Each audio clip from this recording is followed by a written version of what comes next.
पंतप्रधान नरेंद्र मोदींच्या हस्ते सेला बोगद्याचं उद्घाटन तवांगवरून थेट चीनमध्ये हा बोगदा जातोय। त्यामुळे सीमेवर पोहोचता येणारे सुरक्षेच्या दृष्टिकोनातून देशासाठी अत्यंत महत्त्वाचा हा बोगदा आहे। तर बोगद्यातून थेट चीनच्या सीमेवर सैन्याला रसद पुरवणं देखील शक्य होणार आहे। तर महत्त्वाची अपडेट आपण पाहतोय। पंतप्रधान नरेंद्र मोदींच्या हस्ते या सेला बोगद्याचं उद्घाटन पार पडलं। तवांगवरून थेट चीन सीमेवर या बोगद्याच्या माध्यमातून आता पोहोचता येणार आहे। तर सुरक्षेच्या दृष्टिकोनातून देखील देशासाठी हा बोगदा अत्यंत महत्त्वाचा मानला जातोय। बोगद्यातून थेट चीनच्या सीमेवर आता सैन्याला रसद पुरवणं देखील शक्य होणार आहे। तर 13,000 फूट उंचीवर हा बोगदा बांधलेला आहे। 1995 मीटर आणि 1003 मीटर लांबीचे दोन बोगदे आहेत।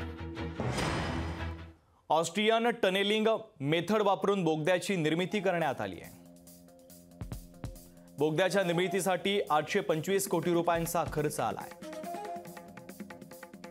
सैन्य दलाच्या सर्व प्रकारच्या गाड्या या बोगद्यातून सहजपणे जाऊ शकतील अशी रचना या बोगद्याची करण्यात आली आहे। दिवसाला 3000 कार आणि 2000 ट्रक वाहतुकीची बोगद्याची क्षमता आहे। तर तवांगमधून थेट चीनच्या सीमेवर जलद गतीनं या बोगद्याच्या माध्यमातून पोहोचता येणार आहे। सर्व प्रकारच्या हवामानामध्ये वाहतूक शक्य होणार आहे।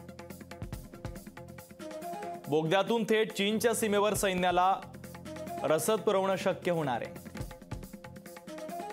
तर जगातला सर्वात लांब दुपदरी बोगदा म्हणून हा बोगदा आता ओळखला जाईल।